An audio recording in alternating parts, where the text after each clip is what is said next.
Boom. All right. We're back for another live stream, guys. It is me, A4. Today, guys, we have a lot of stuff to discuss about, guys. CAF World Cup playoffs, guys. Guys, I'll be real with you guys. These games are pretty close. None of the matchups have a clear favorite. And it goes to show you guys how difficult Africa is and, the margins and everything like that. So we'll discuss all about all the 5 games today. Obviously, it's kind of difficult to discuss. Obviously, it's going to be hard for me to go in detail every single match because I wasn't able to watch every single match. It's just so much matches to keep up with. So, like I said, if you're new around here, like I said, if you want to come on here, you're more than welcome to. I'll be leaving space for you guys. And yeah, we're gonna go ahead and get started. So let's go ahead and share the screen with my share the screen right here, as you guys can see. And let me go ahead and make the screen bigger. And as you guys can see, let's just go look at the results we have here. So we have our first comment here from Imran Mia. It says, "Unbelievable today. Ghana nil, Nigeria nil, no goals." Yes, we'll get to that a little bit. That'll probably be the last match for today. Got DR Congo 1, Morocco 1, Cameroon 0, Algeria 1, Mali 0, Tunisia 1, Egypt 1, Senegal 0, Ghana 0, Nigeria 0. So a lot of matches to discuss. Let's start with the very first one here. We have DR Congo versus Morocco. And for this one, guys, I'll be real with you guys. DR Congo, man, took an early lead in this game. Probably a bit surprising. I don't think any of us were. I think many of us were probably surprised that it happened like that.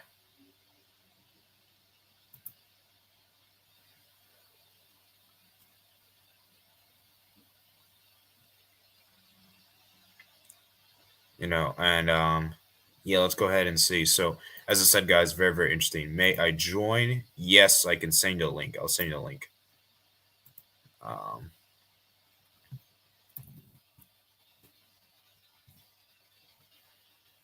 Let me send the link on Discord. Actually, you know what? I know you said you have Discord problems, so you know what? I'll put it on here. I'll pin the link here, actually. Invite. Okay. Now remember, guys, yeah, so there's going to be the link. Let me see if I can pin from here. Can I pin from here? It doesn't seem like I can pin. Okay. We'll just do that instead. So, okay, you guys can join the link there. Hello, Doug. Nice to see you here.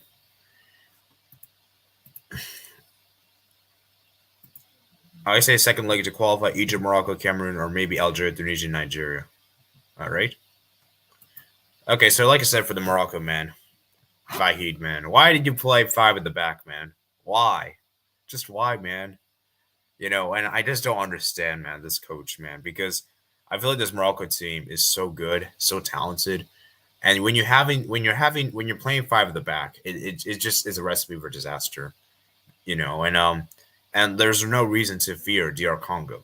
They should be able to beat DR Congo, and the fact that they got a draw from this game, which on the grand scheme of things, guys, is a good result. A draw is a good result for Morocco because Morocco can come into the game, with a nil, with an away goal, and that is very, very massive. Because remember, guys, away goals do count. By the way, guys, away goals do count, and so I would say they're in a good position, But as I said before, when you're putting 5 at the back, it's not very good, and you're leaving yourselves very much. You're basically being very defensive, And obviously, the first goal came from Wisse. It was a good goal. Let's see right here. It was a good goal. He right foot shot from outside the box to bottom left corner. Very good goal indeed. And at halftime here, it was 1-0. And I was thinking to myself, oh my goodness, DR Congo, are they going to actually get a result here at home? And for me, for DR Congo, if they wanted to advance through, they would need it to have won the first leg. They would need it to have won the first leg, probably by 2-0, to put themselves in a great position to qualify. Oh, yeah, I see. LFC is flights here. Hello. Yeah. Can you hear me?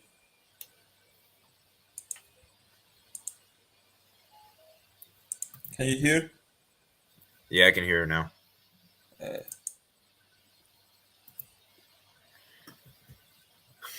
And so, as I was saying, like I said, that was a good goal. At halftime, you guys can see stats wise. Let me just show you guys. Where's the stats for halftime? Is there any way I could just see stats just for halftime? There's a show here. But just know that they were the better team. And then,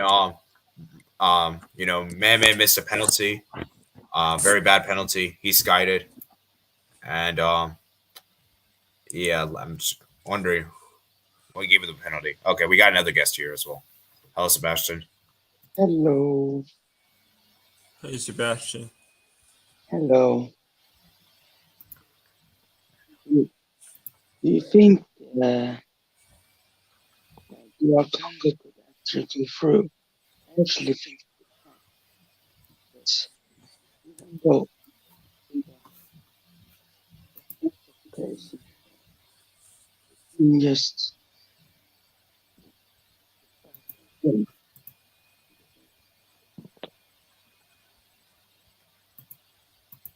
Yeah. And so yeah, let's how I finish it. Then Tissity got a really good goal there. I was right foot shove at center box. Then DR Congo actually had a they went down to 10 men. Munzige got sent off, and that's how the game finished. So now that we've given you guys the game event, I want you guys to talk about this game in particular. So I'll start with LFC. So what's your thoughts, Steve, on this match? Yoni Wissa being called up to, Yohan Wissa being called up to DR Congo is quite good. I see him got the goal, and yeah, he's been brilliant throughout the game, and it really helped shape up DR Congo to be like maybe. Since they didn't make the AFCON, they definitely are trying to fight for uh, World Cup qualification spot, even with this Morocco side, which should be favorites in this match, doesn't guarantee you can still make it to the World Cup.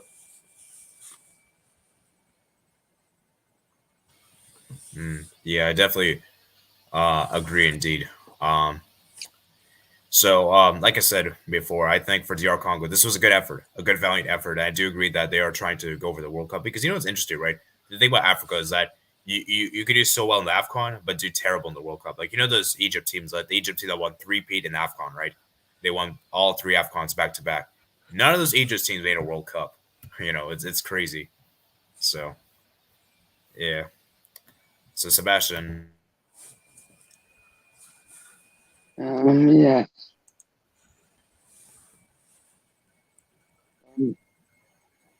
Congo, yeah.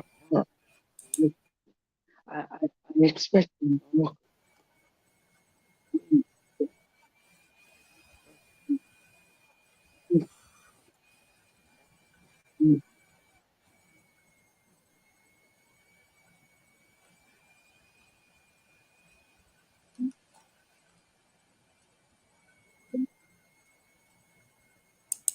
But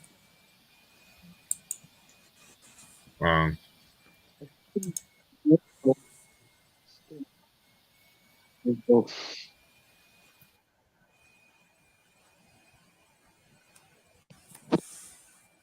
Anything.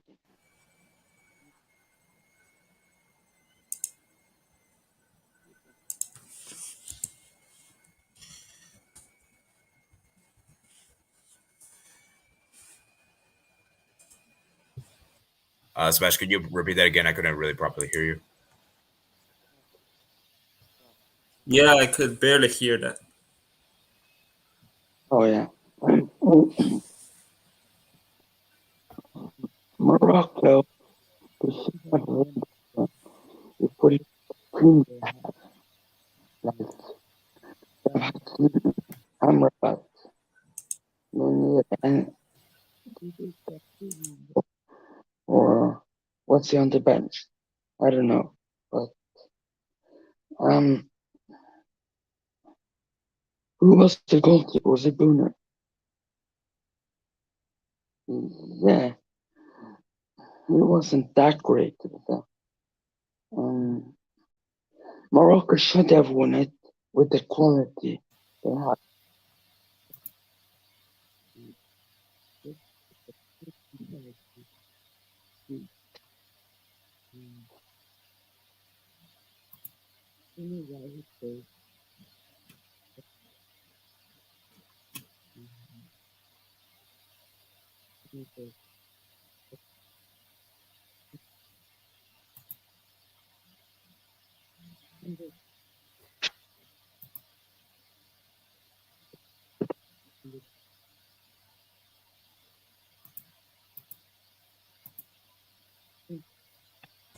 We can barely hear, right? He's muted. All right. So yeah, I think getting back to this, as I said, for Morocco, as I said, given that they didn't really play that well in the match, I think a draw is a decent result. You know. And yeah, I was asking my Morocco friends; they were not happy with his performance whatsoever. But I think they'll take a draw, considering how poor they were in the game and everything. So, like I said, a draw is a good result for them. They have an away goal; they're in the driver's seat, and as long as they win their game at home, they're pretty much through to the next round. As for DR Congo, I think it's a big missed opportunity for them. I think if they wanted to go through, they would have to basically won this game by at least 2-0 to put themselves through. So, like I said, though, it's still a level. It's still competitive. And DR Congo gave a good account because I think they were a lot better than people probably expect them to be. So I got to give them effort. But as I said, for Morocco, though, they got to play more pause in the second leg. We cannot see them playing a back five again. Like they have to go with the back four. Not a back five, anything like that. All right, so let's go look at some of the comments. Okay.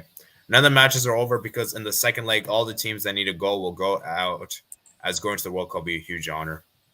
All Arab teams did well. That is very true. That's crazy. Isn't that interesting? All the Arab teams did well, which is very interesting. I think Mali will do a comeback. Ooh, that's a big, bold thing to say. Who knows? A comeback could happen. But speaking of Morocco, as I said, I don't really think there's much more to talk about here for this Morocco team. Kambea was pretty good. Was one of the best players. Plays at Watford. Got the assist for the opening goal.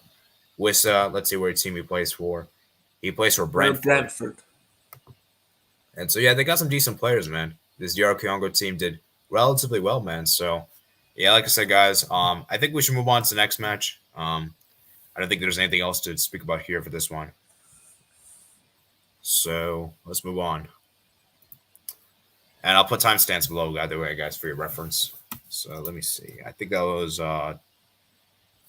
so 12:10 we started. Okay. Let's move on to the next game, shall we? Next game that we have here. Mali, Tunisia. Let me see. Why is it? Okay? Let me see. Round. I just don't like how they put this thing here. Cameroon, Algeria. That's the next one on there, and this was a very interesting game. A very interesting one. I'll be honest with you guys.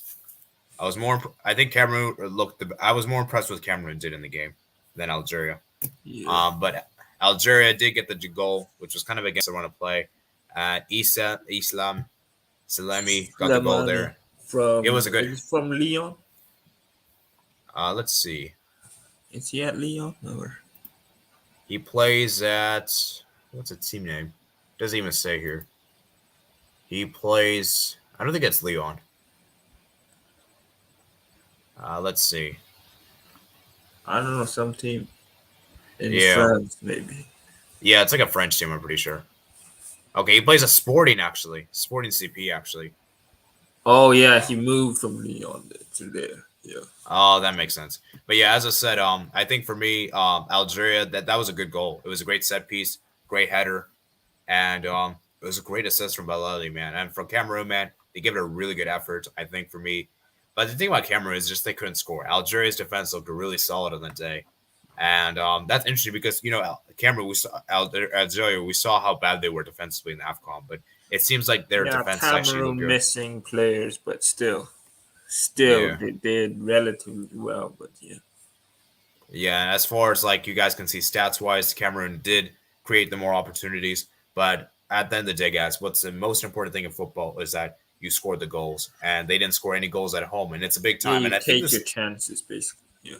Yeah, and I believe this is the first time they've lost at home since 1973. I think they haven't lost at home for a long time. So it's a huge, huge win for Algeria on the road, And like I said, for Algeria, got the job done defensively. I thought they were good. I remember Onana made a very good save. I forgot who it was. I think it was. Was it Mahrez? No, it wasn't Mahrez. I think it might have been Benacer. No, it's not him. Do you remember who got that shot? I remember he made a very good save. But Might have been Salami. Yeah, it might have been him. I don't quite remember, but I remember Onan made a very good save, and the Mboli, he was pretty good on the day, made 4 good saves there. And for Algeria, man, like I said, defensively, that's because the thing about Algeria, guys, is that they won the AFCON 2019, not really because of their attack, but it was more so because the defense was very, very solid. The defense was so good and so tight that they didn't need to score that many goals because obviously when you're so good defensively, you don't need to worry about scoring goals that much, you know. So they don't need to Yeah, outscore their Algeria opponents. defense ain't bad, so yeah. You know, and like I said, I was saying the AFCON is that as good as Cameroon were and they got to the semis, I didn't think they were that impressive. You know, they didn't really beat any high tier teams, in my opinion. Yeah, they're just heavily reliant on Abubakar and Kambi to deliver. If those guys don't deliver, there's something wrong. Yeah, and so it was definitely a big, interesting. It was definitely a good result for Algeria. This tie isn't over though. As I said, Cameroon they have to basically score 1 goal on the road. You know, but I think that the fact that I think they lost at home is a big damaging blow. And for Algeria, man, they pick up a crucial win on the road, man. And then obviously this guy got the assist, Balali. Very good player, plays at a French team, Brest. So, you know, like I said, decent result for Algeria. So, as far as substitution is concerned, not really any subs made a huge particular impact. I think these subs were more of just to see out the game. As for Algeria, I think they just made these subs to usually see out the game. And for Cameroon, they made the changes to obviously get back in the game. So let me ask you this question, Steve. Do you think Algeria is actually back, or do you think that it's a wake-up call for Cameroon? That's just what I think. But yeah, maybe we'll have to see. I'm just not 100% convinced, to be honest. Yeah, I'm still not really sure how good this Algeria team is. But you know, as I said, getting to the World Cup would be a huge for the country, and obviously, after the disappointment of the AFCON, I think they'll definitely want to bounce back and make the World Cup, right? So, yeah, like I said, it's a good result. Possession wise, it was pretty much all Cameroon. Cameroon had like basically the bulk of the possession. Algeria were basically counterattacking, but as we all know, Algeria's counterattacks was more successful. So, like I said, it's a good result for Algeria, and they're in the driving seat. And you could see actually the prediction for the people. Many people thought that Algeria would win the game, in which they did. So, interesting there. So,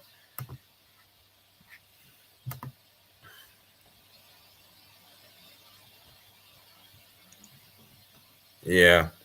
I think that's really about it for that match in particular. There's not really much more to add on here. Do you have any other comments to make for this match?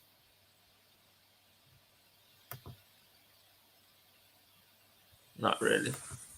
Okay. I'm just looking at the defenders. I just want to see how good they were defensively. So tackles on 33%. Dang. Mandi, how many tackles he made? He made, let's see. Oh, didn't make any successful tackles, but and I feel like for me, Mandi is such a crucial part for the defense.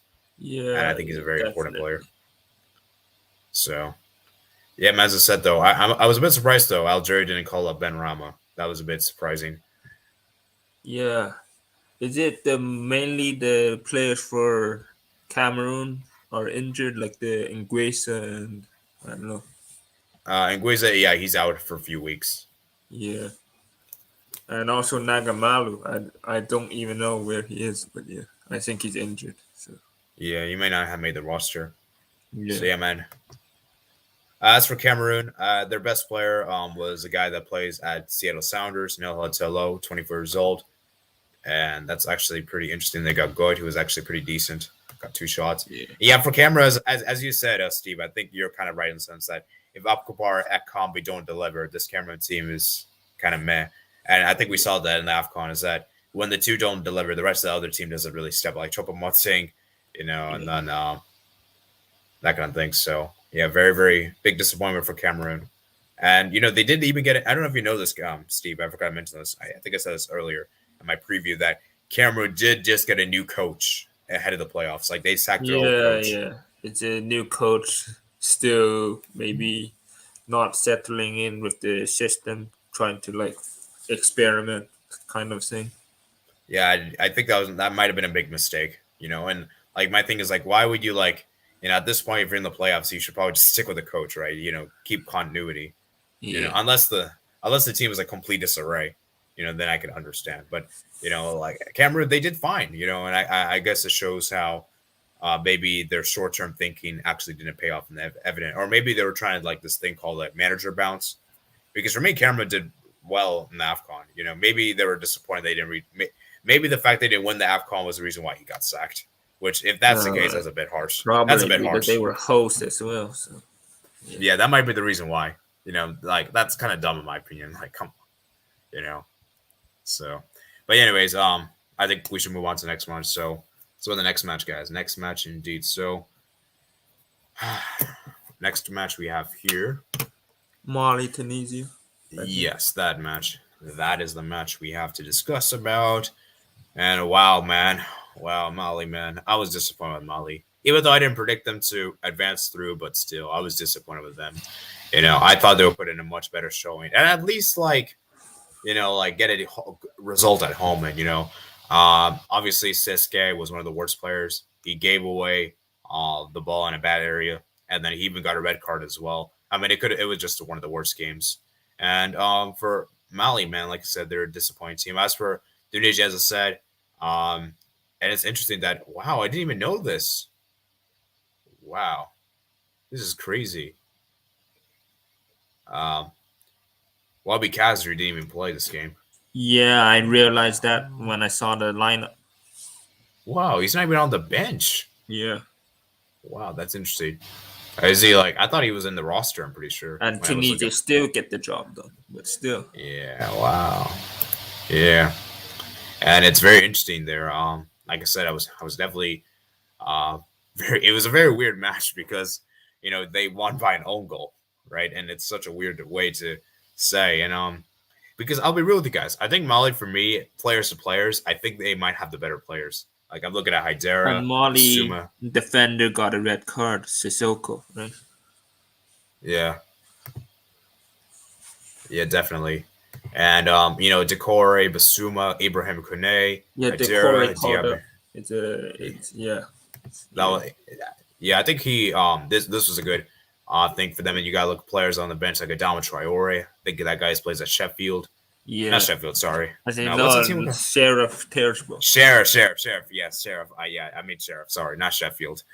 And then Fofana, and it was interesting because I think like the possession wise, they had more possession. They even created more chances. But as I said, though, it was a very even game, and it was just really weird because they were playing so well. But I just think the own goal just ruined the momentum of the game, and those early minutes. And I think for me, that's what really cost them the game. And Ibrahim Kone wasn't he came off the first half. Diabia as well was kind of poor. Even though he did do some decent stuff. And overall, man, Mali, for me, man, I think if there was a debutant, if there was an upset and the qualifiers, I think this was the one I was looking at the most. Mali didn't do bad in AFCON, so. Yeah, I mean, although we'll say, though, I feel like they disappointed the AFCON. I feel like they should have made at least the quarters, in my opinion. Yeah, getting knocked around to 16 by Equatorial Guinea, that is a big disappointment. Yeah. Although it was on penalties, to be fair. And although, to be fair, they did beat Algeria. So, maybe it's not as bad as it looks. Because they're not even that well known until, So. Yeah, so, for Tunisia, man. So, what's your thoughts, man? I mean, it's such a difficult one to talk about. Because, not too surprised that Tunisia win, but it would expect a little bit more from Mali. But if you're playing with 10 men, it's going to be tough, so. Yeah, I think, that it's like when you're down at 10 men, you really have to defend. You can't really like go out as attack because especially when you have a center back that's sent off, and it puts you in a very, very vulnerable position, right? So you concede a goal, right? And so I can understand why. I'm not really surprised that they weren't able to score because, like I said, they were trying to hold out for the loss at home. Obviously, because if Tunisia had scored a second goal, then I would say this tie is probably over. Yeah, pretty much. So, at least he keeps it alive. And what's your thoughts on Tunisia? I think we should speak about them too. Tunisia played like a unit. defended and just sit back basically after they scored, and yeah, not too much. Yeah, definitely. So, yeah, like I said, for Tunisia is one of those teams that said they don't really have like many world class players, but they have a team that plays very well as a collective unit.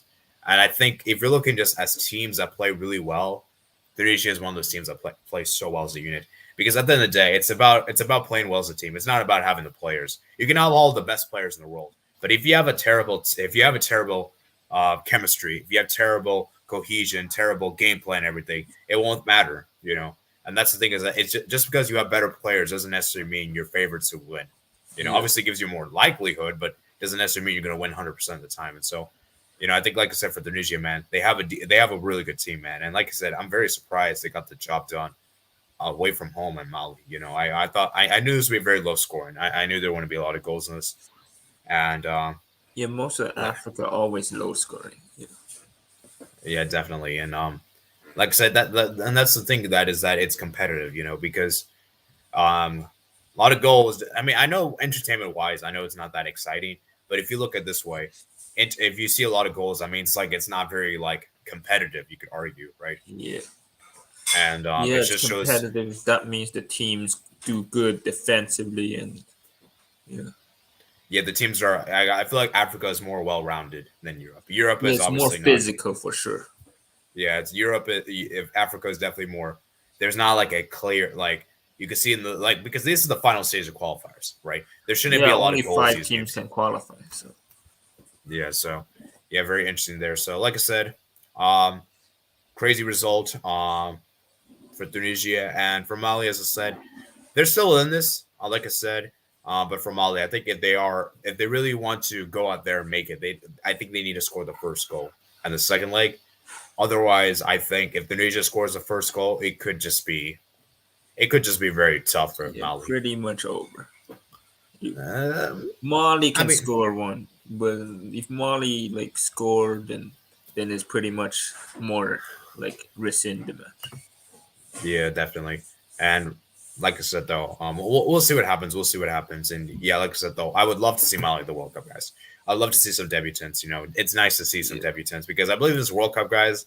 I think Qatar might be the only debutant, guys. Yeah.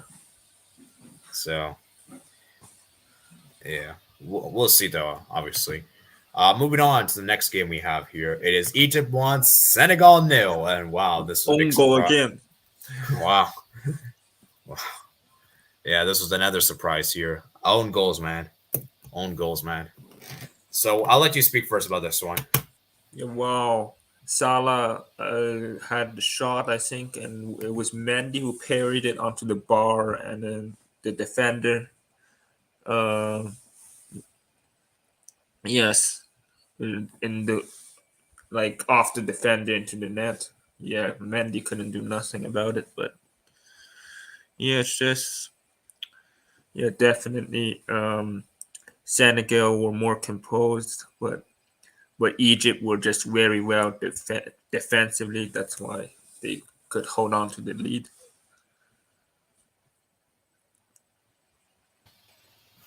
Yeah, and the thing, like I said, for Egypt, man, Carlos Queiroz. The thing about Egypt is that they're very, very solid defensively, and that's the thing that is very, very difficult to break down. It's like defense is very key, especially in international tournaments. That's why I say that defense is very, very important, especially knockout stage football, right?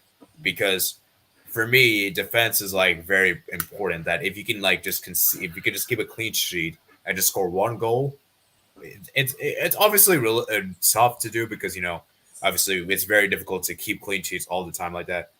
And like I said though, it was a very nasty deflection. And Brian Mendy, man, he was good on the day, 3 saves on the day. And for Egypt, man, they have really good goalkeepers, man, really really good Yeah, goalkeepers. So we have a definitely. guest here. Okay, I'll be right back.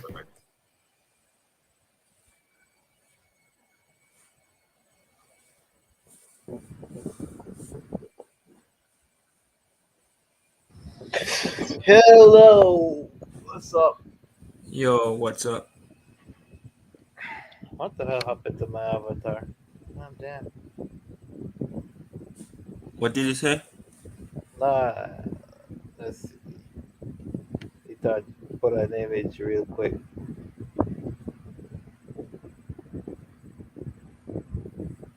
There we go. Let me just add this profile picture.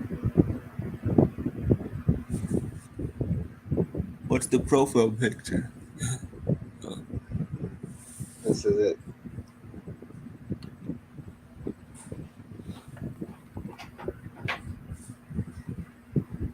Oh, so what's the topic? We're talking about Egypt and Senegal game. So it was a known goal. God damn. I think Egypt already won this game. Like, don't concede against Egypt. These guys are really good defensively. Yeah, Egypt's defense is amazing, but Senegal just very unfortunate with that own goal. Bro, do you And hear so any many like? chances though, I wasteful. have a fan on. Do you hear any background noise from my side? Yeah, Is it like bothering kind of or should I shaky. just? I don't know what it is. Like something moving. Hmm. Is it like loud or should I turn it off? Yeah, turn it. Okay. Let's,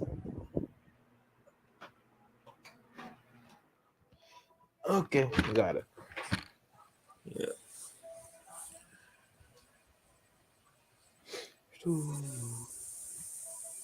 Let's see what's I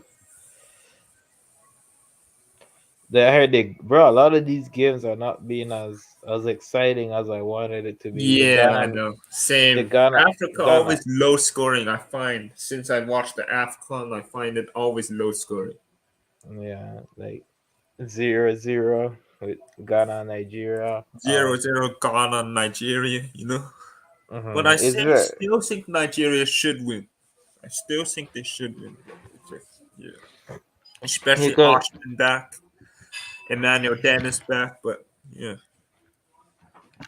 I also watching Mexico and United States game. That game was that game was disappointing. boring. I was watching Canada. I'm from Canada, so. Okay. And wow, we conceded, but we hit the post like so many occasions. We just were wasteful on our chances. We could have scored 1 or 2 for Canada, but yeah, it was wasteful. Like quite a few off the woodwork and then yeah. But next to Jamaica, we should beat Jamaica because look at their form; it's been poor. Perhaps they're just playing for pride at this point. What did you say?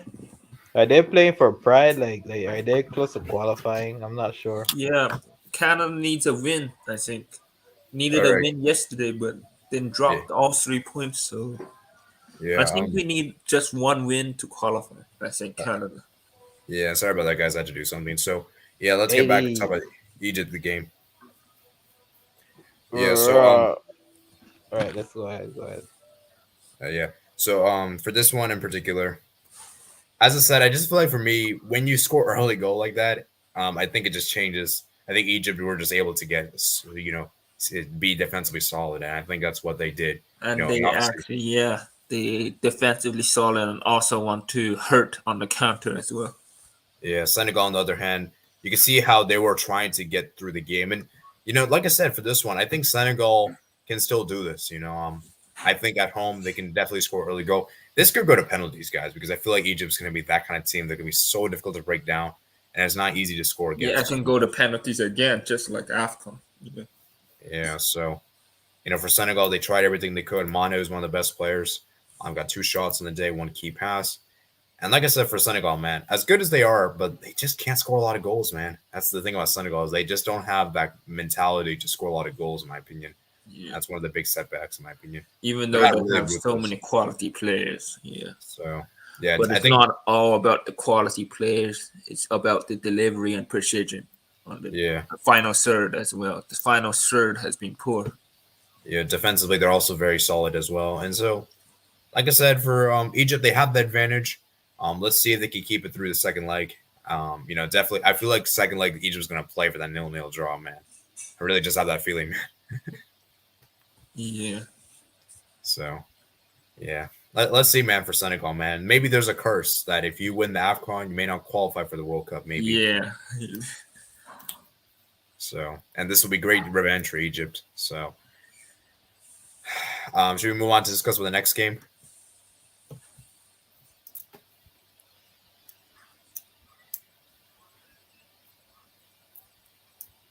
Okay.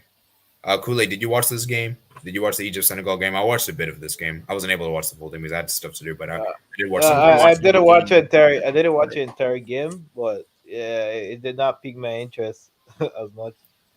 You know? Yeah. But the thing is, bro, an own goal. I'm kind of disappointed after watching the game because there's only one goal and then an own goal and no, but still, it is what it is. It's football, so anything happens. It's one of those games, bro. And you know, my prediction was Egypt getting through. Yes, and I think Egypt is still gonna go through because, bro, like you don't want to concede against them. These guys are very good defensively. They can hold the defense for 90 minutes. So Senegal are gonna have to be clinical in the second leg. What it is what it is. Like it's 2 legs, which is really weird. It's set up like that. But we'll wait and see. Yeah, man. For Egypt, yeah, it'd definitely be interesting for Senegal, and obviously it'd be a huge, huge loss because I think it's harsh because I think both teams deserve to go through, man. I think both teams should be in the World Cup. Yeah, I know. Yeah, man. Unfortunately, that's how the format of AFCON. AFCON. Sorry, that's the format of Africa for you, man. That's a very brutal format. And obviously, you guys know my opinion about this. It's not. I don't like. Yeah, next World Cup they'll move more African nations or something like that. I don't know. Dude, I think they might just do a thing where they just expand the playoffs, where because I think 8 teams qualify for the playoffs. I think 8 teams qualify for Africa for next World Cup. So they might just do this thing where you have 6. You could have it might just be like that way. You got like 4 groups and maybe group winners, group runners up. I don't know, man. It's just gonna be really weird. We'll see what they do, man. But yeah, man. Like I said, man, huge win for Egypt, man. Then, like I said, man, they scored an own goal, helped them, and They should do a mini World Cup for small nations, bro. yeah. My country will win. Yeah, I think they should do like a World Cup, like a World Cup for nations that don't even qualify for regional tournaments. Like, if you're not even good enough for the regional, have a World Cup for them. I feel like that'd be a cool idea. Yeah. Yeah, for like it will help develop football, but yeah, you know how life is. I guess in a way it would be kind of like the Conference League, I guess. All right, now it is time for the final match. Ghana 0, Nigeria 0. Oh man. I watch it, so Wow, boring. Wow. This was. I was sometimes in and out of this game because it played at the same time as Egypt, but still, it was boring. Yeah, man. For me, I feel like Ghana had the better chances and had that one of the IU. What's the name of the center forward for Ghana? Jordan Ayew. I don't know the rest. Yeah, him. He's a horrendous player. 80. He's the worstest thing I've seen in football so far. How do you, bro? Like, he's the reason they didn't win. To be honest. Wow. But it is what it is, bro. Like, there was this youngster, 19-year-old kid. He was very dangerous. Like, it's true when Corey says that these guys are the IU brothers are the one holding this team back. Yeah, man. It's sad, right? It's sad, but Ghana had the chances. But now Nigeria has. I feel like Nigeria is gonna get their players back and they're gonna win the game. It's just one of those days. Yeah. Oh, and that Villarreal of Emmanuel Dennis and Osman definitely. Are you talking about Chikwueze? Yeah, Chikwueze, he had a bad game. He had a really bad game. Yeah, dang. Villarreal player. Yeah, it's interesting, right? I'm like, I heard a lot of people said that Ghana will get destroyed and everything like that. I was like, No, I don't think no team in Africa should get destroyed. Yeah, I'm like I know Ghana isn't that great. I know they're not that good, and you could even argue they shouldn't even be in the stage. I don't want to get that controversial, but you could argue that. But at the end of the day, if you're in this stage, you're at least somewhat decent, right? And it shows the quality, and I Yeah, think but this Ghana used to be at a higher level, and so the people that support the team notice that they're dropping quality. I know. I'm just saying that, but they aren't one of the worst nations in Africa. There's nations that are worse than that, So Yeah. I'm just trying to say is Ghana that was in 2014. That's when the last time I remember. yeah, and this team is still decent. They still have some good players. But I think for Ghana, there's just too many players that they just have to move on. Like the Ayew brothers, they have to get rid of. The Ayew brothers have to basically retire at this point. They're just not good enough for the national team. And we saw in the AFCON how dreadful Ghana were defensively. Defensively, they were shocking. They were abysmal, But I think now, like I said, at home, And remember, guys, this is a rivalry at the end of the day. Rivalries are very different, And the thing about rivalry is that anything can happen in a rivalry, in a rival. When two teams hate each other, form goes out the window, And that's the thing about this is that it's different because I think we can all agree that Nigeria have a way better team than Ghana. Players to players, man to man, it's a better team. Yeah. If you did a combined 11, you probably put all Nigerian players in the 11. Yeah. So, but the thing about Ghana is that this is at home, and Ghana has a really good home record. I was listening on Twitter Space before this match. And they have a very good home record. I don't think Ghana have lost at home for a long time now. That means a lot.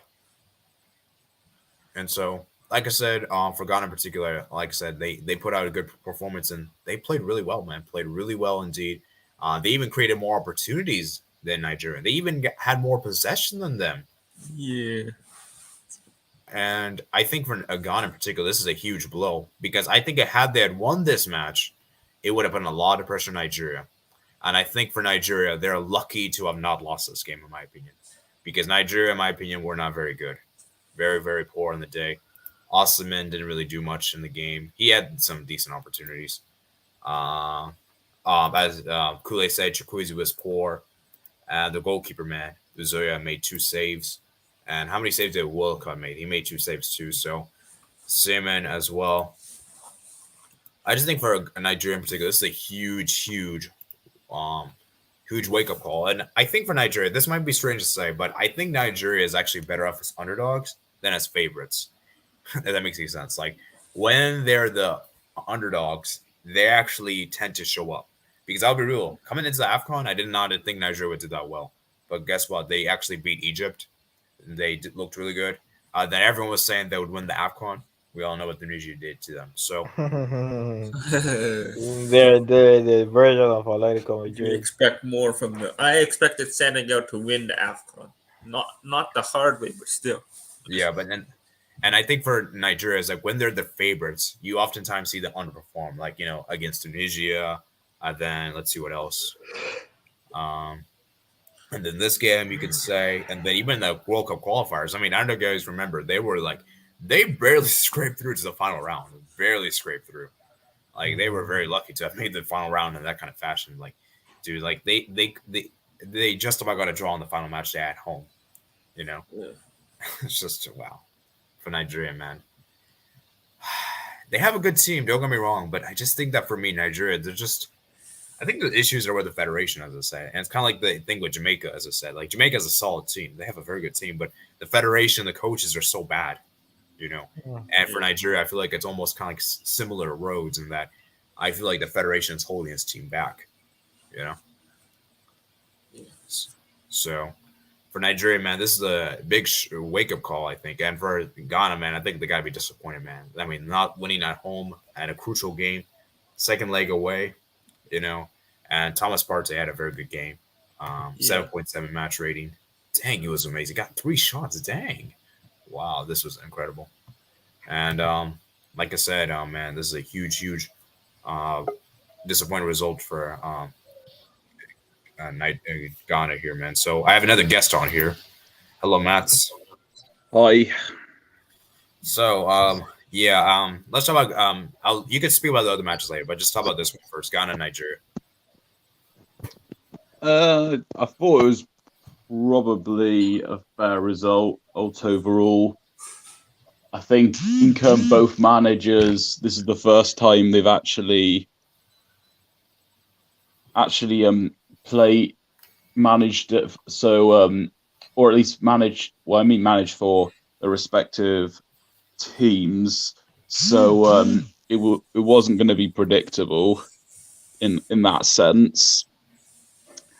I thought Ghana probably did come the closest to winning the game towards the end, but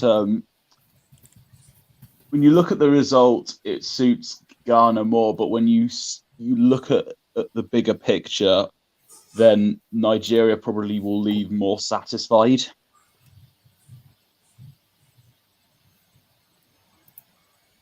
Yeah, that's interesting. Yeah, I do agree with you, Madsen, that in a weird way, although Ghana should feel proud of this, they should also feel frustrated that hey, we could have probably won this match, and we probably should have. And Nigeria, like on the other hand, they didn't play well, but still managed to get a draw. You know, and I think for a draw for Nigeria is a good result. You know, and I believe I did predict a draw for this game, if I'm not mistaken. So did I. So, like I said, it's a good result for them. And on second leg, it's all set up nicely at home. Okay, sorry, I have to go back real quick.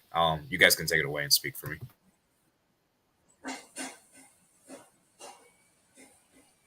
So unless AD has covered this, and if he has, then my mistake. But then, if you did see this game, who was your man of the match? Man of the match, Thomas Partey. I think so as well. Yes. Because, bro, there wasn't any really. For me, there's only Thomas Partey was the only one that mainly stand out, but everyone else was just yeah. God damn. I mean, what's the name of the youngster? There was a youngster in the team for Ghana. He was giving them a lot of trouble. Forgot his name. Do you remember what end of the pitch he was playing? I think it was in the left. Let me check.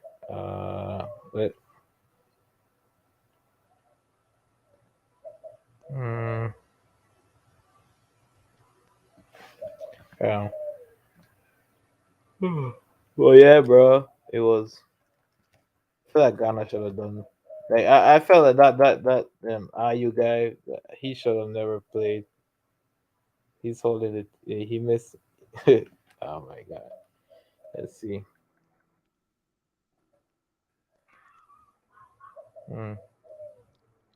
So actually, AD might item ask this question later, so I won't ask it now.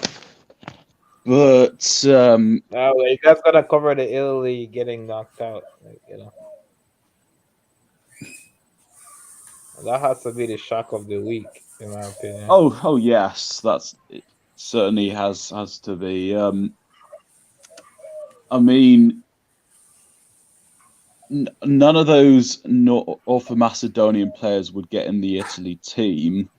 Yeah, I know. But it's like shock. The problem is, Italy just when it comes to the important game, they just don't show up. All right, yeah, so right, guys. They needed to score at some point, and I don't know. That's what Portugal need to do next game. I don't know what yeah, I wanted guys. Portugal to get upset by Macedonia too. Oh yeah, all right. So we spoke about. I think we all spoke about this match, Ghana and Nigeria. Yep. So I think we should move on. Actually, maybe we could discuss about the which games do you think is which ties do you think is over, and which do you think a comeback could happen. Let's just discuss that briefly for the second legs because that's going to come up on Tuesday, I believe. So yeah, I'll be watching those. Yeah, let's go ahead and discuss. So let's start with the first game, DR Congo Morocco. Who thinks DR Congo is going to make it through? Not me. Okay, Morocco. 50-50. Yeah, I'm still going with Morocco. I think Morocco will go through, guys. Yeah. Even Well, after, I'm saying Morocco. yeah, Yeah, they have an I went advantage. with Morocco. I'll stick with Morocco, I guess. Yeah. And then moving on, we have Cameroon versus Algeria. Algeria got a big away win, so They've also never lost in their main home stadium. yeah, that's true. So I think for this one, guys, I think I'm going to go with Algeria. Me and Steve were discussing earlier that for Cameroon, I feel like if Kambi and Akubar doesn't show up, the rest of the team is not really that great. So yeah, I would say probably Algeria. I would give them an advantage. Yeah. Yeah, I'll go Algeria this time. Yeah. Yeah, Matt, what about you? I'm sticking with Algeria, and winning away at Cameroon has helped that prediction as well. All right. Then we have Mali versus Tunisia. For this one, I'm still sticking with Tunisia. Yeah, I'm saying the same. Yeah. Okay. What would you, Steve? I don't know, to be honest. I'll just go Tunisia, I guess. Because Okay. their momentum has been better. Their what's the word? I forgot the word. Yeah. Okay. Tunisia. All right. Moving on, we have Egypt versus Senegal. I think I'm gonna say Senegal will come back. I think Senegal will come back, but I think it might have to go to extra time or even. Yeah, I was wondering that myself. Like this, I don't think this will be over by 90 minutes. Like I don't think Senegal is scoring 2 in 90 minutes. That is. No, not against this Egypt defense. No. Yeah. Yeah. And also, they've got a good goalkeeper too. Yeah. I mean, Egypt's goalkeeper is also pretty good too. Al Shnawi, he's a decent goalkeeper. And then Ghana versus Nigeria. Nigeria. I'm going with Nigeria as well. I'm gonna agree. All right, so those are your World Cup qualification for CAF, guys. Like I said, guys, if I'm being honest with you, I don't think there's any tie that's like completely over. All the ties still have something. All the teams still have things to play for the second leg, and we'll see what happens. So let's discuss It's about always close in Africa. Yeah. let's discuss about CONCACAF matches real quick. We also had the qualification Argentina versus Venezuela, but it's a dead rubber. But we'll just look at the lineups anyway, real quick. I think the lineups are probably out for this game. Nope, it's not. Oh, out. it's today. Yep, it's today. I mean, it's a dead Jose rubber, guys. Peckerman against the first of his former nations that I he's say managed. 2-0 Argentina for this. Yeah. Yeah, it's a dead rubber game, guys. It doesn't really matter about that game. So we're not going to even speak about that game. Let's talk about this one. Let's talk about the other games real quickly. We also have CONMEBOL to discuss too. Jamaica won, El Salvador won, as I said. El Salvador I didn't predicted win. a draw and I got the draw. Yeah. Decent result for Jamaica. I mean, El Salvador, I guess. And yeah, as I said, for Jamaica, man, disappointment, of course. And stats wise, it was a pretty. Oh wow, dang! Jamaica really turned up the second half. They played really well in the second half, but unable to win the game. And yeah, man. So, like Steve. I said, so Steve. Yeah. AD and I both predicted this score correctly. How about you? I'm pretty sure it's this. Interesting there. Wow. So yeah, like I said, then we have Panama 1, Honduras 1, guys. This is a big result. Huge result for it's a huge result. I expected that Canada win, but It's a huge result for the other teams, guys. Funnily enough. Yeah. And for Honduras, man, they plowed, man. They got a really big away point, and that's a huge point, man, because I didn't think they would do this, man.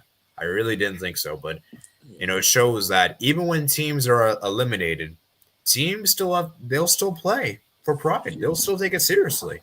Yeah. And just I think like how Paraguay showed up. Yeah, and for Honduras, as I said, man, it's a huge result for them. Obviously, it doesn't really mean much for qualification, but I think this is so big for them for confidence sake because they finally got a draw, and Yeah. and so for Panama though, this is a huge disappointment. And with this Oh, result, and guys, the Honduras manager Hernan Gomez, he was the manager when Panama played in Russia. wow, dang, that is very interesting, Matt. Oh, it's the same manager. That's what you said, right? Yep. Honduras have the new they got the new manager from Panama. They got the old manager from 2018 World Cup. Wow. So yeah, very interesting there. And then obviously, Steve, I'm sure you can discuss about this match thoroughly. And this will probably disappoint me, so we don't have to talk too long if you don't want to about this one. Or was it yesterday? Sorry, well, I was going today. That is actually Costa Rica won, Canada 0. Yeah, it's just disappointing. Wasteful, hit the woodwork so many times, didn't take the chances properly. Yeah, Should have won the game or draw the game, but just didn't happen. Not our night, I guess. Yeah, dude. Expect much better against Jamaica. So yeah, Max. I remember you did say that was actually your big call, and I think you actually originally got it right. Yeah. I was a bit iffy on which way to go, but I was sure enough about Costa Rica at least getting a result. Yeah. And I think it's interesting because I think what for a me, header that was. Yeah, there's no way of saving that. No. Yeah, Steve, you know what's interesting? I actually heard that this is really funny, but this is one Canadian guy told me. He said that they actually played better when they were down to 10 men. Yeah. I don't know. Do you agree with that? I don't know. The midfielder K, that was a stupid thing to do, but Mark Anthony K, I think. Yeah, just poor. Yeah, Mark Anthony K. That was a really stupid red card. And as I said, for Canada, it's a really weird formation because generally when I see Canada play, they usually play in a 4-2-3-1, like a 4-3-3. I'm not really used to seeing the 4-4-2. Yeah. So, and I remember the last time you guys did play against Costa Rica, I think. You guys won the game 1-0, but it was more of like that. It was a big error on Costa Rica, I think. Yeah. So, and Costa Rica's a tough team, man. It's a tough team, and even when we played against Costa Rica, we kind of got lucky that second goal. Because I believe Navas went off the game, and they're back. Yeah, Navas made a couple of big saves. I think 1 or 2 saves in this game. So. Yeah. Oh man, Navas, man. Where would Costa Rica be without this guy? This guy is saving them, man. This guy is like such a good player. And obviously, you know all about him. Yeah. PSG, Real Madrid, yeah. Definitely. Better at Real Madrid, but still. Yeah, man. So, as I said, man, for Costa Rica, man, it's a huge result. And I just realized Brian Ruiz didn't even play. Oh, he came off the bench. Wow. Yeah. Dang. Wow, that's interesting. So, Joel Campbell was pretty good. Yeah, man. Costa Rica, man. Very decent. Brian Ruiz has been working as a super sub anyway. Yeah, that's true. Yeah, still one of the most important players for this Costa Rica team. And as I said, for Costa Rica, man, it's a huge result for them because now they're actually fourth, guys. They're actually fourth, and now, excuse me, Canada's unbeaten run ended. So yeah, they now jump ahead of Panama. How many points? They're 1 point ahead, so that's a huge result. Huge win indeed. So Costa Rica, man, Panama, man, you guys dropped massive points, massive. And then finally, we have the game that was a very, how do I put some words? A very. I was kind of watching the USA game as well, but yeah, this one seen anything in that game. Yeah, the USA game was kind of a. I expected a draw, so at least I got that part right. Yeah, well done. Yeah, it's interesting. Yeah, like I said, instead of no way, he said a US win, so Yeah. Yeah. So it's interesting. So for me personally, for me, I'd say this was a good game. I think this was a good game. Even though I think many people said this was a boring game, I thought this was still a good game in the sense like there was like chances on both teams, and it was a pretty competitive game. It was very back and forth. You never really know which was going to happen, and it was just a game that I feel like a draw is the fair result. I feel like both teams had so many chances, especially Lozano for Mexico, and then obviously Giorena had that nice dribble, man. Dude, I don't know if you guys saw. There's like a video on YouTube. I'll show you guys later. But it's like Giorena, he ran through the entire Mexican team. Like, it was ridiculous. Oh, man. Wow, it was incredible. Yeah, what a return from him. Dude, and I'm telling you, man, Giorena is one of the most important players. And it's such a shame that he's been out for so long. And I feel like his presence is so vital. Like, he's such an incredibly important player for the U.S. And it's a shame that he's been out for so long because I feel like, for me, he's arguably one of the most talented players the USA team has got, you know. And like I said, man, it was a big disappointment. Pulisic had a great chance there. Pulisic's Captain America, definitely. I don't know. Yeah, there was even a big chance for Pivcock, man. And that chance of Pivcock, man, oh, man. I was a bit disappointed. Jimenez was poor in the game. Didn't really think he had done much. Lozano was poor. Wasted too many opportunities. Corona was very poor as well. For me, Mexico, I was really impressed with Ochoa. I think Ochoa had a very good game. Jorge Sanchez, this guy had a very good game. Yeah. Jorge Sanchez had a very good game, in my opinion. He was good. As for the USA, I think Reina was pretty good. I think the defense all around, Miles Robinson, I thought was good. Walker Zimmerman, I thought had a very good game. Miles Robinson also a decent game. And yeah, man, so I think I spoke enough about this one. So I'll let you Matt, talk about this one. I didn't really watch the game, to be honest. Yeah, I know it was very late for you, but did you see like the highlights or anything like that, or did you like see any like stats or anything like that? Not much outside of checking the FIFA app and having a listen to what some of the guys on Fox Soccer said. I guess the draw was a right result. I didn't expect to see Zach Steffen back so soon. Yeah, that was a big surprise. I didn't expect that either. I think it just goes to show that Berhalter has his trust in Steffen. Yeah, over Turner, right? Yeah, Turner's Turner's injured. No, but definitely above injured, the rest. Yeah, so I think most people expected Ethan Horvath to play, especially given Zach Steffen's injury.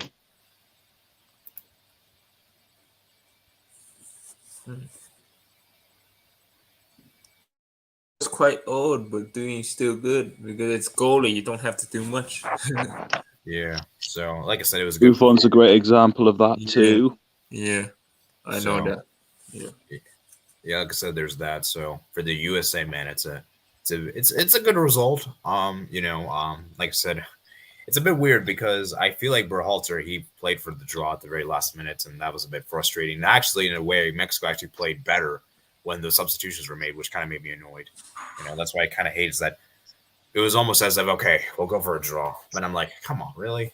Like, it just invited more pressure for the Mexican team to get at the USA, which I didn't really like. But it is what it is. Obviously, you guys know I don't like Berhalter as a coach. I've said that many times, and I don't like him as a coach. And obviously, I feel like he's the guy that's holding his national team back. But fortunately, we have to stick with him for now, unfortunately. So, yeah, there's that. So let's go look at the other matches in CONMEBOL real quick. Discuss about those briefly. Obviously, we're going to be ending the stream pretty soon.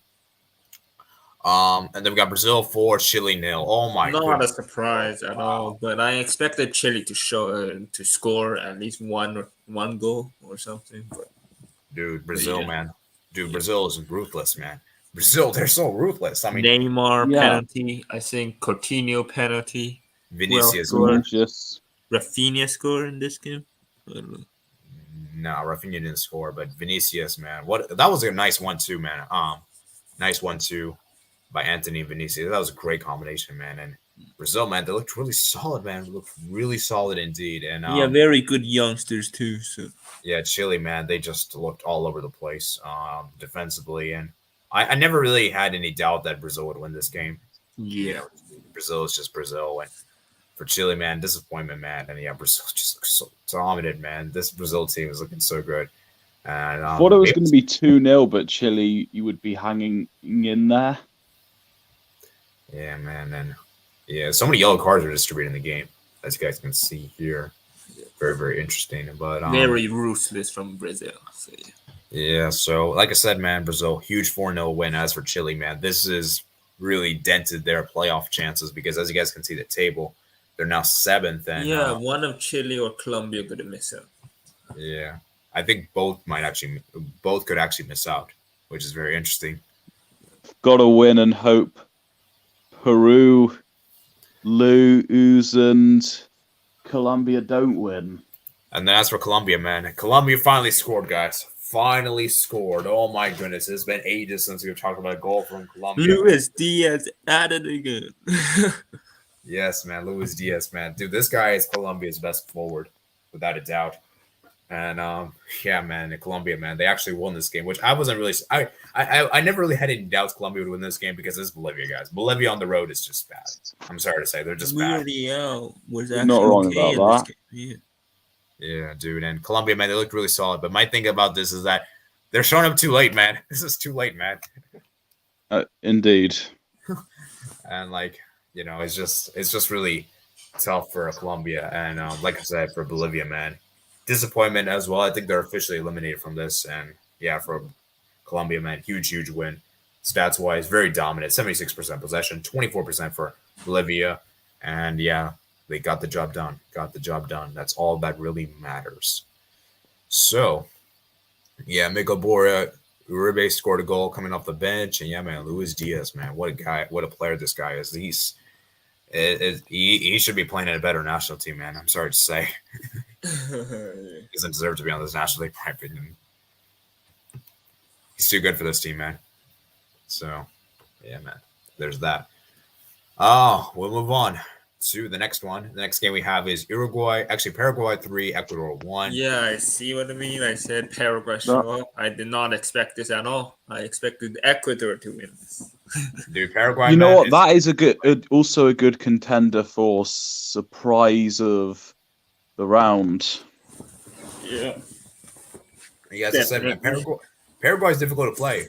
Difficult to play at home, man. They're very, very defensive. Miguel Almiron, I'm not too surprised. That's probably the best player on this, other than Sanabria for Paraguay. Yeah, I don't know if you guys know this. Argentina had 2 draws against Paraguay. Oh, I didn't know that. Ooh. Yeah, so it shows how difficult Paraguay is, man. It's not an easy team to play against, man. Yeah, they're all difficult, but I didn't expect Paraguay to win so comfortably. Yeah, and you know the funny part is, despite Ecuador losing, they still qualified. Yeah, no. Yes. Because they're third. That's what. Wow, man. And for Paraguay, man. And Cisco had a good game. Ecuador wasn't back since 2014. So, yeah. Oh, look at this guy. He's got assist. And dang, that was great, man. 18 years old. Morales getting a goal. 23 years old. Man, Sanchez. Wow, this is interesting. Yeah, Almiron as well. He's one of the best Paraguayan players. And they even went down to 10 men, guys. He went down to 10 men. But it was in the 80th minute, so the game was practically over by then. That was late on, though. Yeah. So, as for Ecuador, man, they did have some injuries. Players, like I said, I think I forgot which players were injured, but I think they had some injury players. You guys might remember them at the top. I don't really remember that top of my head. But I think they had some players, key missing players for them. So, yeah, man, it's very, very interesting there. So, yeah, I think for Ecuador, man, it's a big disappointment, but they still make it through, man. Still made it through, indeed. So, that's about the last game for today, and then I'll answer some of you guys' questions, and we'll head off of here. Uruguay 1, Peru 0. And guys, did Peru get robbed? Because that goal at the end, man, that was a controversial moment, and I should have discussed on my video, but I forgot to mention that. I'll watch this game. Yeah, and Peru, man. I don't know. What do you guys think about that decision? Do you guys think that should have been a goal? Because in my opinion, that should have been a goal. I didn't watch the game, so I don't know. Let me show you guys the image. Let me see if I can show you an image right here. When they first showed the replay, I thought it could be in. I thought I saw a better angle where the ball hadn't fully crossed the line, but then I saw another image of that same angle which showed that the ball had gone in. All right, guys, here's the image right here. Probably went in, but I'm not too. I won't jump to it. Yeah. So, Steve, what do you think? Do you think it should be a goal? Wait, what? Yeah. So basically, what happened was that this was the last kick of the game. A goalkeeper. So basically, they put a ball over the top of Peru. The goalkeeper got the ball, and then he actually went inside his own net, I would think. Yeah, that's a goal. Then. Yeah, and I think you should show from the other angle because yeah, I think this is the only image I got. Clear. Okay, let me see if I can zoom in. Yeah. Hopefully it's over the line. It's definitely. Yeah. Hopefully we don't get any copyright strike or anything like that. So I don't want to like show that, but you guys can see on your own end. That obviously I think that should have been a goal because it clearly crossed the line, and for Peru, man, they were fine. Oh, that was the Uruguay goalie in there. Yeah, I believe so. Yeah. Oh. Yeah. Wow. No VAR properly. Yeah, Peru, man, they must be really fuming right now because that could have been huge, man, for Peru, man, to get a point. You know how. Yeah, they were surrounding the officials after the game. Wow. Yeah, that would be that's a goal from what I saw. Yeah. Yeah, and so huge, man, for Peru. Uruguay, they scored the goal during their Costa. And, and the thing is, like I said, guys, these kind of things have happened. You look at Portugal, Serbia. Remember that goal that Ronaldo scored? And Nunes not showing up? Wow. Yeah, Matt, remember the Portugal-Serbia game, which Ronaldo scored at the last minute, but the goal didn't count? Yeah, it was over the line, and goal line technology didn't catch it. Huh? Yeah, and then remember, what was it, Panama? They scored a goal. Or it wasn't there to begin with. Yeah, and then I think Panama scored against, what was it, Honduras, I think it was? Or I forgot exactly, but Panama scored a ghost goal in 2017, and that actually gave Panama to be in third place because if I do know the one you mean, and I think that was against Costa Rica, was it? Oh, Costa Rica, sorry, my bad. But yeah, Panama versus Costa Rica, and that goal that shouldn't have been a goal, in my opinion. It shouldn't have been a goal, and that actually cost the USA because I believe Panama didn't score that goal. USA would have made the playoffs even with the loss. Yeah, at least not have been out. Oh, right now in the World Cup qualifying phase. No. It was like the last qualifiers, Steve. It was last year. Yeah, 2017. Yeah, I'm talking that one. So, yeah, that shouldn't have been a goal, in my opinion. Like, I don't know how that was given. And it's just so stupid. It's like the goal line technology are used incorrectly. That's what I don't like, bro. and it's like it's such massive games. Like these games are like so important. And like the thing is like this is what I hate about it is that. It's the referees, man. They got to use the technology properly, man. And these are like crucial decisions. Imagine this happens in a World Cup final, a World Cup, right? I mean, in this game, I don't. If there was no goal line technology for this game, from where the ref was, you can't blame him because he wouldn't have had a good view. Yeah. You could blame the linesman though, because he would have been.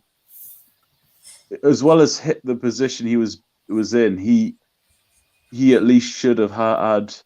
He's at least supposed to have that view. Yeah, so definitely, and so and I think you have to blame the federation as well because there's not a proper technology. Because I remember the Copa America guys, 2019. I think Messi complained that penalty. There like the referee was in favor of Brazil, and this kind of thing, penalties and the whole thing. And he's like, "Condom is corrupt." Obviously, I don't want to go too much in that kind of area, but like I said, guys, it's just things aren't consistent. That's the thing, and that referees just all around, it's just really interesting. So obviously, we might have a debate show on VAR, and we could discuss more about that and that kind of topic. But getting back to this game, the VAR definitely has been poor. There were some poor VARs this year, definitely. Yeah, and so Uruguay they won the game. controversially, of course. And for Peru, man, they're going to be very, very mad, frustrated. And we'll see what happens. So, like I said, Uruguay clinches qualification because of this, and it actually helps Ecuador out in the process. So that's pretty much about it for today. Well, let me see when the next matches are for CONMEBOL. Let me see those actually real quick. So the next games are March 29th. So maybe on that day we'll discuss about it because I think CAF that's gonna be that day. We'll discuss our final predictions for those kind of games because that'll be very interesting. Yeah, that's Tuesday, Wednesday. I think that time. Yeah, Peru play Paraguay, Chile play Uruguay. That's gonna be a big game. And then of course, let's see Colombia. They're playing on the road against Venezuela. So it'll be very, very interesting games. So let me go ahead and read some of your questions here. Kapor, hi. Who do you think will win in the warm-up game between the Netherlands and Denmark? I'll be honest with you guys, I haven't really paid attention to the friendlies too much, and it's hard to really predict for friendlies because I don't know how serious the both teams are going to take. Like, I looked at. I'm saying a draw. Friendlies, there's big matches, but I barely watched them. Yeah, and the thing is, many, so that's not, and the thing is, like, I don't know how serious even the important ones that qualifies you or whatever. Yeah, and the thing is, like, I don't know what lineup both teams are going to use. You know, like, Netherlands use like a B team and Denmark use a B team. It's, that kind of thing. I will say, I think I'll agree on Matt's. It'll probably be a draw. I'll say a 1-1 draw, maybe even 0-0. I don't think both teams will use their full strength team. They'll probably use like a semi-decent team, like some full strength, some B team players, test players out. But I don't think both teams will go full strength. So, yeah. Here's a better view of Peru's disallowed goal. Check the image I sent. It's a better view. I don't know if you can send images here on the chat. You might have sent it to you on Twitter. Yeah, let me go see. Let me go check my Twitter or Discord.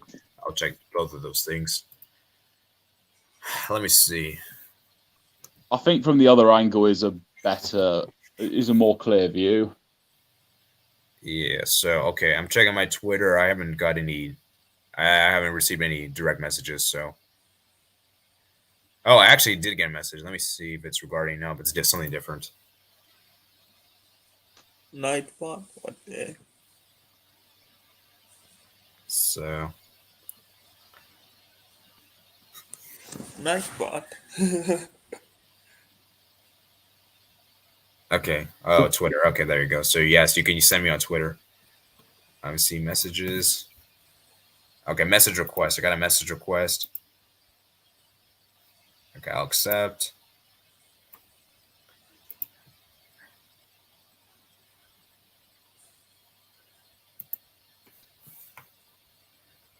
Okay, let's see the image here.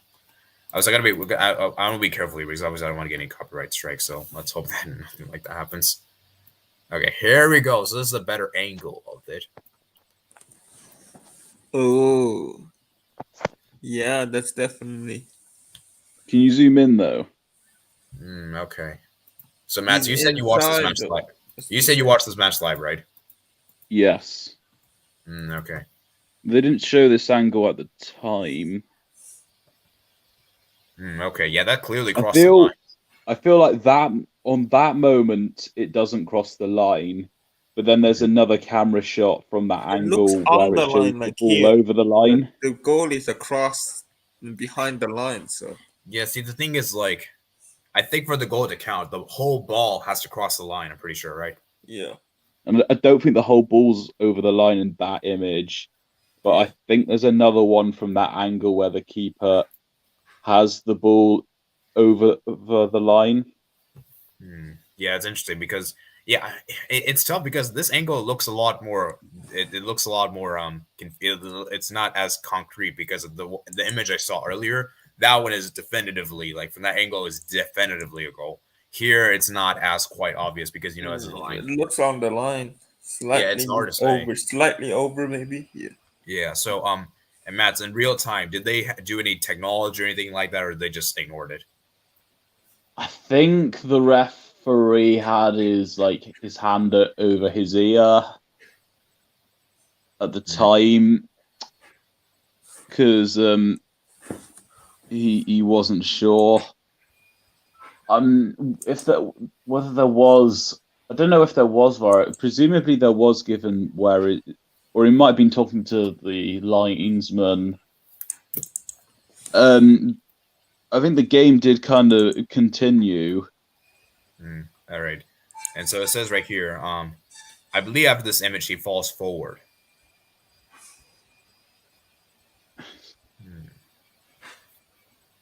This is interesting. Yeah, obviously I didn't watch this game real time, so obviously I can't really comment too much. And obviously, Yeah, Matt, same so we're just here. going by with you. I'm just going by what Matt says, to be honest with you. It is strange though, because when you fall, you don't really fall forward, you fall backwards. You know? Yeah, so I'm not really sure about that, but okay, I'll take your word, I guess. The ref did not consult VAR. That's interesting. But yeah, I think for Peru, man, I think they have the right to complain. I mean, if I was Peru, if I was a Peruvian president or anything like that, at the FA, I would like send a complaint. But the thing is, if you think about it, it's kind of hard to make like if a decision's already been made, you can't really you can't like reverse it. You know, if that makes any sense. Like it's the result's already the result. You have to accept it. You know, because I remember the Ghana South Africa game. There was a penalty I was given, a controversial penalty, and you can't just like really undo the game because everything else has already happened afterwards. So, you know, I'm sure Peru will be over it if they can qualify. Yeah. Who says you can't fall forwards? I mean, you can, but it's just, I don't know, actually, nothing about it. I guess it could happen, actually.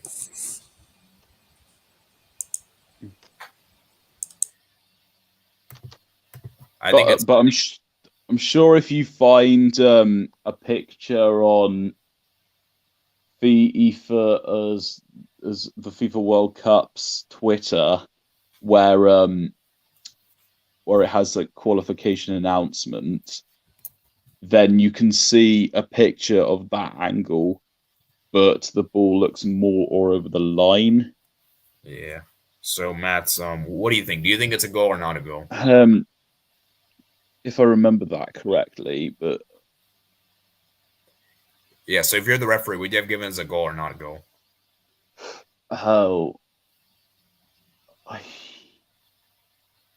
If I was just to see that picture, then probably I would say no. If I saw that first picture, I would also say no.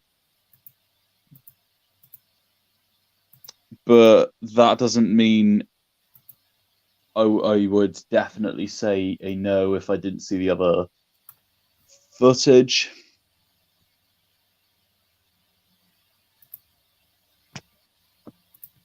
Okay, I see.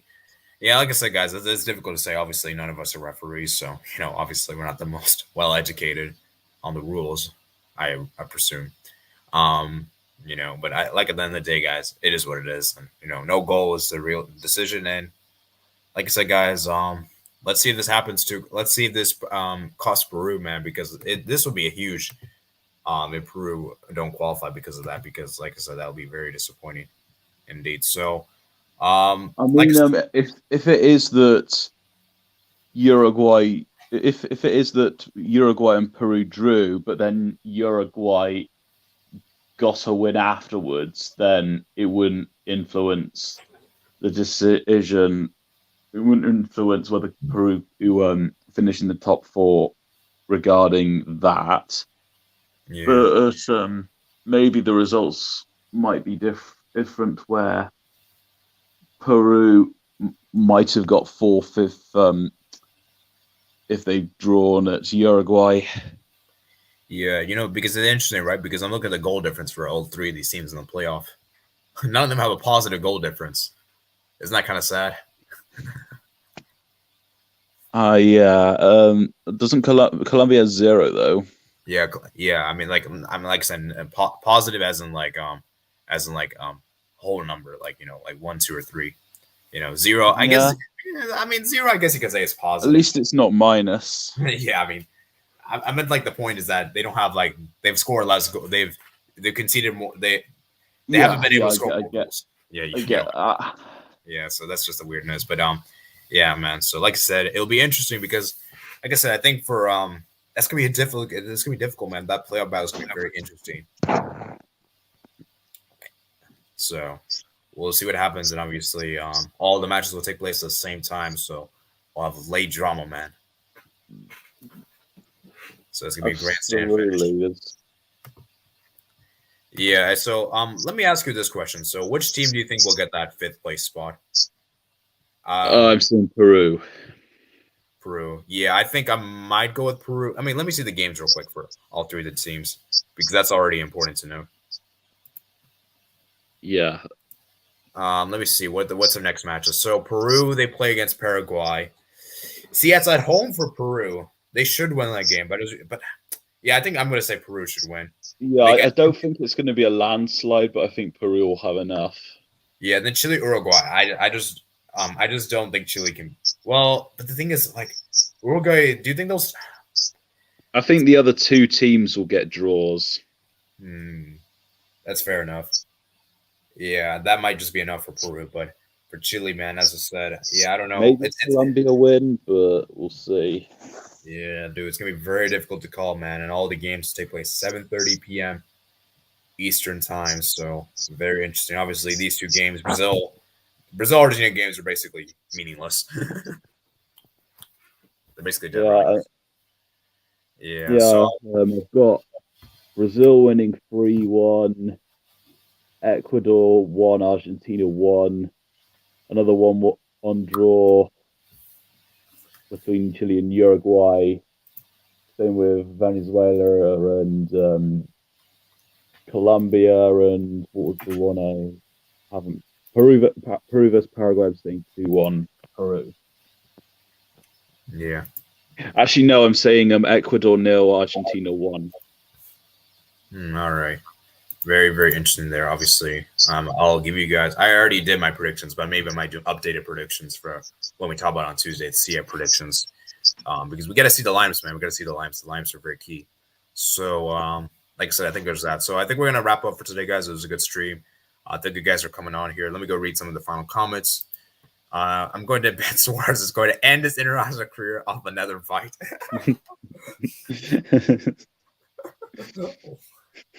Oh man, if that actually happens, I don't know what to say. That'd just be the Suarez thing to do, but I don't think Suarez is going to do that, guys. He's changed. He doesn't do that stuff anymore. At least I think he's changed. Sorry, bro. I had to leave. Thanks for having me on. Yeah, no problem, man. It's okay. I know some things happen unexpectedly, and that's the sad thing is that things happen not always the way we want. So, yeah, very, very interesting there. So let me go and see how many likes we're on the stream. We got 8 likes here. So if we could get to 10 likes, that'd be awesome, guys. That'd be greatly appreciated. I didn't do a poll for this stream. I was going to do but nah, it's fine, I guess. I mean, it's kind of too late now at this point. So yeah, I think we're gonna go ahead and call for today. So yeah, let me just go ahead and say okay, bye, man. We had fun, great content. So yeah, I think for the next live stream, guys, will probably be on Tuesday. When is the UEFA matches? Is that gonna be on? That's gonna be Tuesday. Oh, that's gonna be on Tuesday too. Oh, yeah. Wow, dude. So I guess a quick question I've got is, what's your game of the qualifiers that's going to come up? As in, like the next ones.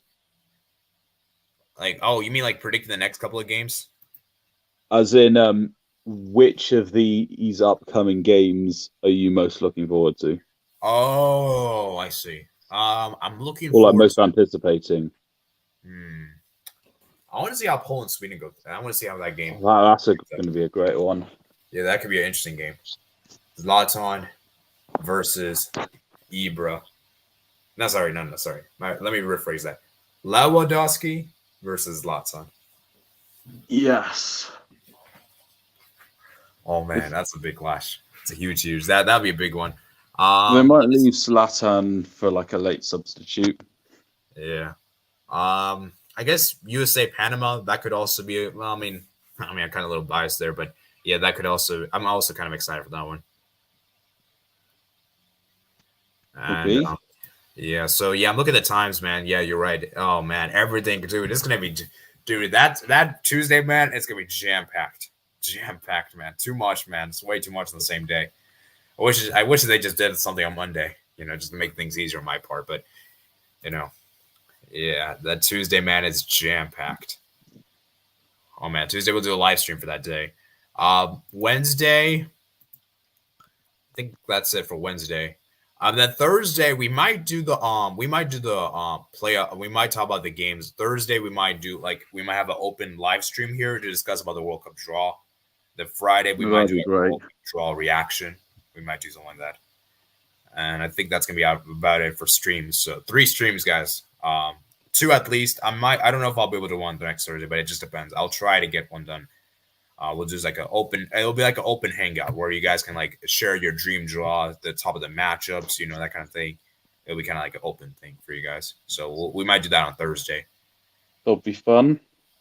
Yeah. Oh, I just realized USA plays on Wednesday. Sorry. So yeah, we'll do on Thursday. We might do something like that. I'll definitely see if I have time for that, though. That depends on my personal life and everything like that. Wait, so don't they play two? They play 2 games, and in the first one Sunday or maybe Monday on your end, and then they've got another one on the 30th or 31st.